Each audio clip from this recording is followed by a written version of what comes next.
Welcome to Tech Tuesday.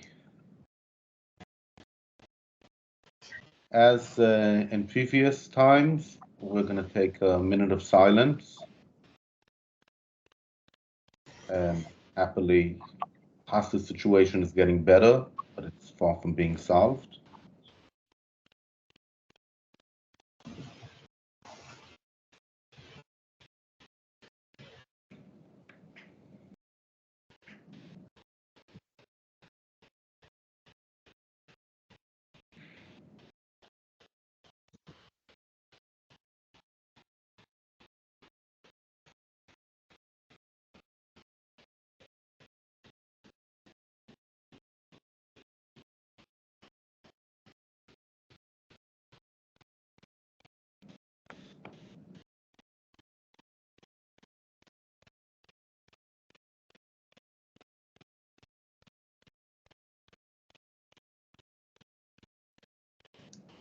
What we're going to talk about today is how do you show IP strategy? Now, forgive me for using that word. I'll start off by saying that really there are two types of IP strategy.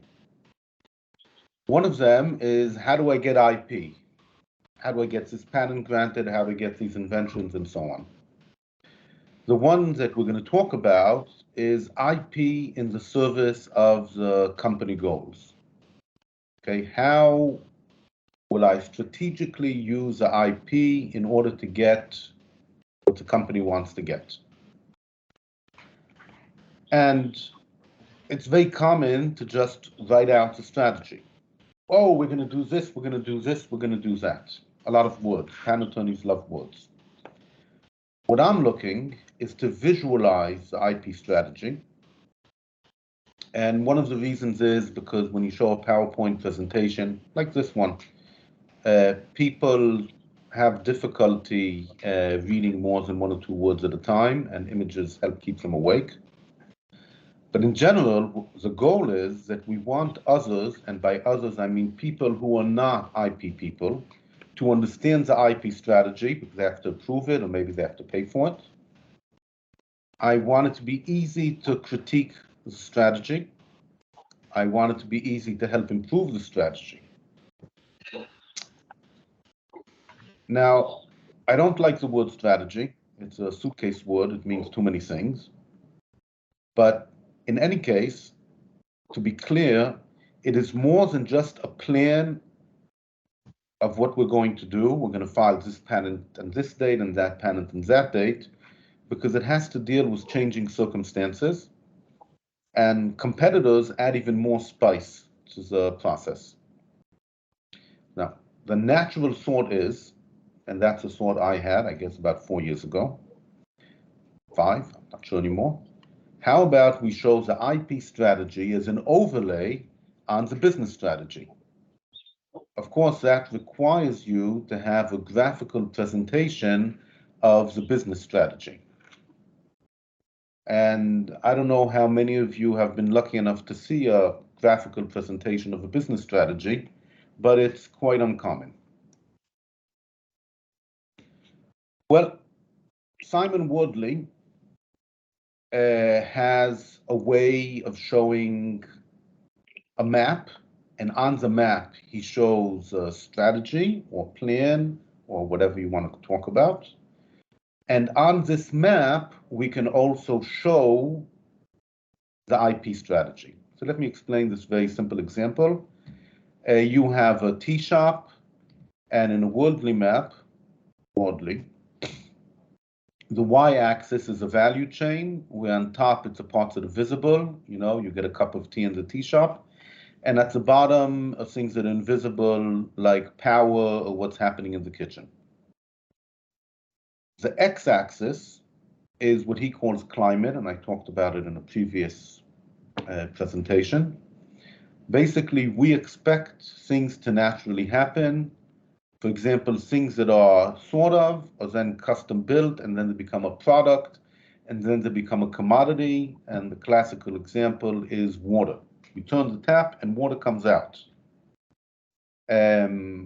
leaving alone a few small lights in the darkness for the past few thousand years. If you wanted water, Mowgli would go down to the pond with a bucket and fill it up with water. Okay, so it's really over here. What you see in this map is the following. Look at point number 1. Order processing, when somebody gives an order in the tea shop, is done custom built. Let's call it manually. And in order to get better, you would expect it to move to the right to become product. I'm going to ignore this little black dot, which means something to him. If we can file a patent, okay, this blue thing, which will prevent the competition from going from a custom-built order processing system to a general product for order processing, then we have a competitive advantage over the competition. The same way, you start with a gas-powered stove, and naturally it evolves and people start using an electric stove. Electric stove is easier to use, electricity is easier to handle. Again, if I can get a patent which will block the competition from progressing from a gas-powered stove to an electric stove, I have an advantage over the competition. So here's a map, and it's showing at this stage maybe what the business looks like and how I can block them from moving. Here's a drawing that I drew, which represents quite a few of small startup clients. Us is our client, and them is the competitors. Now, green is showing you over time how the market is going to develop. So right now there is no market because nobody makes a green widget. In a few months, people are going to want to start using green widgets, and it's going to get bigger. I drew a triangle, but obviously we want it to be exponential. This dashed black line indicates our business strategy. At the beginning, the product we want to make is at this lane, and the product we're willing for the competitor to make is in this lane.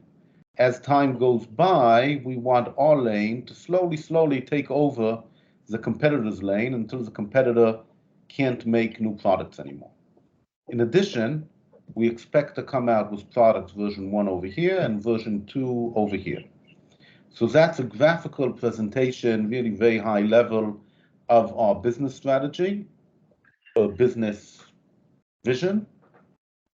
The red lines show what we're going to be doing with the IP. So this IP over here is going to prevent the competitor from going into our side of the market. This line is going to prevent the competitor from going later on. Okay, it's at a later time. And we actually have a second line of defense. If the competitor manages to pass the first line of defense, he'll get stuck on the second line of defense and will not be able to directly compete with our product.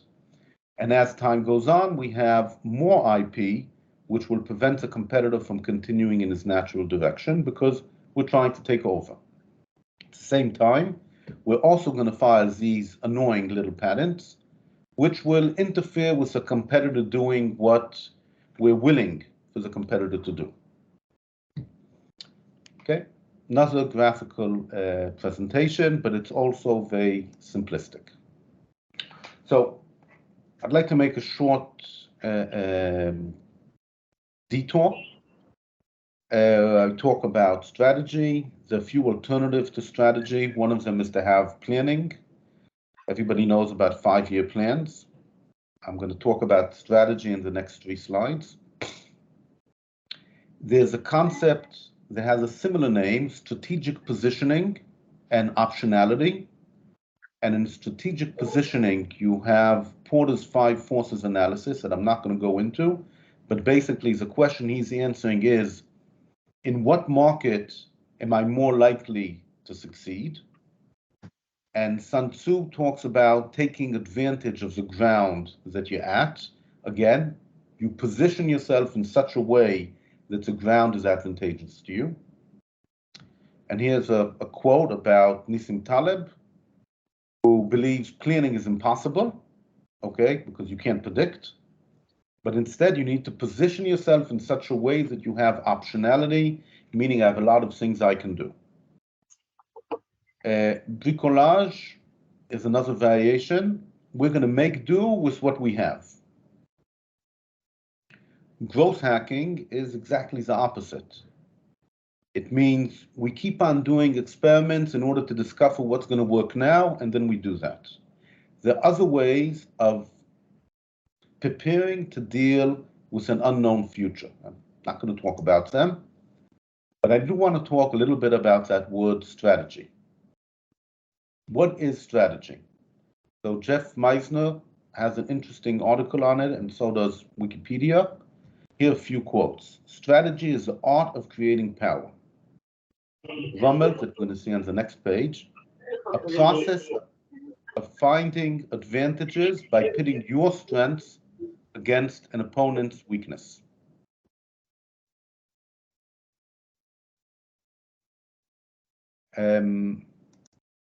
Sorry. Good strategy. This is from Jeff Meisner. An insight that, when acted upon, provides a much more effective way to compete. The discovery of the hidden power in a situation. Now, what I want you to notice is strategy can be a noun, or it can actually be an activity. For example, Mintzberg, a famous business guy, a pattern in a stream of decisions, and he uses that to contrast with the view of strategy of simply making a plan. And we can continue, but the question is, great definitions, how do they help me visualize a strategy? Rummold, who wrote a nice book called Good Strategy, Bad Strategy, defines strategy for us, and I underline two items that are often ignored. One is coherent actions, meaning the different parts of the strategy have to work together. And the second one is that we think about how other people are going to behave. These are important parts, in his opinion, in what a good strategy is. So I'm going to continue with Jeff Meisner. And Colin Gray, who's quoted by him, clarifies that until the future actually happens, everything you're working on is a theory of success. Defining strategy as a theory of success gives a clear sense of how strategy is distinct from means-based planning and facilitates a superior strategy-making process. Okay, but much more important, this seems to me to lead to a practical way of visualizing strategy. In other words, if we can visualize our theory of success, we can now visualize how the IP helps that theory of success. Jim Collin wrote a book, I think it was Good to Great, and he talks about flywheels. The idea in a flywheel is that you have a loop, and you get the loop moving, and as you get it moving, it starts to feed itself, and it moves faster and faster and faster. For example, this company called Giro. You invent great products, you get elite athletes to use them, that inspires weekend warriors, that attracts mainstream people, that builds brand power, it allows you to set high prices. If you have high prices, you can do more R&D, you can invent more great products, and the company gets bigger and better and bigger and better and so on. Okay, and indeed he wrote a book, Turning the Flywheel. And building a flywheel, of course, all of these steps, IP can help you do them, or help protect you, or help the competitor from doing it, and we'll get to that in a second. Here is a more detailed flywheel, Booking.com. And the question we have to ask ourselves, what prevents other people from copying what Booking.com is doing? Okay, you have high customer conversion, so you have more traffic, so you have more partners, you have more selections, people have better experience. At the same time, if you have more power, you can influence supplies, you get better prices, and so on. The question we ask is, how do we prevent people from copying exactly this beautiful flywheel? Some of it is what's called network effects, which means, and I'm super oversimplifying, if everybody's using you, everybody else wants to use you too, and it's difficult to leave. And of course, there's some natural IP here, know-how, a brand, trade secrets. And the natural question we always ask is, should we file a patent on any of the operational details? But I'm still not showing you an IP strategy. Last but not least, here's Airbnb. I want you to notice that it's difficult to call it a flywheel, is evolving. At the very beginning, the way Airbnb started, and I've heard they did a few other things as well, they gave 3 pictures to people who wanted to rent rooms. They would send a professional photographer to take pictures so that more guests would be attracted to those properties and more hosts would be willing to join, okay? So works, and then you have more selection and it just grows. And the reason why I'm showing you this is because the flywheel is actually in 2 parts. 1, how do I get there? 2, what is it going to look like when I get there? And obviously, if you have a competitor who's doing this, you can poke a stick in his flywheel and stop them.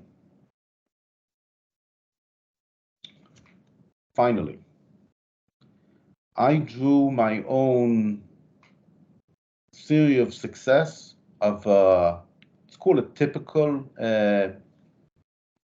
startup company, in this case, medical device. You start with something which is not even a version. You find out what works and you do it again. After you find out what works, you come out with version number 1. You use version number 1, it gives you more data. You use the more data to go to the FDA. You have more data to identify what markets you should focus on and what your sales pitch should be. And you use your more data to develop version 2. Once you have version 2, basically you're going to have proof of market, FDA approval, and guess what? You go to due diligence and you get bought. Okay, that's the plan. In red, we have all sorts of bad things that can happen to you. You find out what works and your competitor does it. You go to version 2 and somebody sends you a letter saying you're infringing my patent. You identify your markets and a different competitor perhaps steals the market away from you. You go to due diligence and they tell you, oops, you're infringing. You want to get bought and the big buyer tells you, well, I'd buy you for 50 million, but for 100 million, that's a bit high because I can buy somebody else, some alternative company for 45 million. Okay? All of these are things you don't want to hear. This type of diagram is called a causal loop diagram, and they use it in system theory. And what I've done here is shown what my IP strategy might be for this company. For example, when we find out what works, we're going to file patents on it in order to keep it by us. We're also going to protect it as trade secret so the competitor won't even know about it.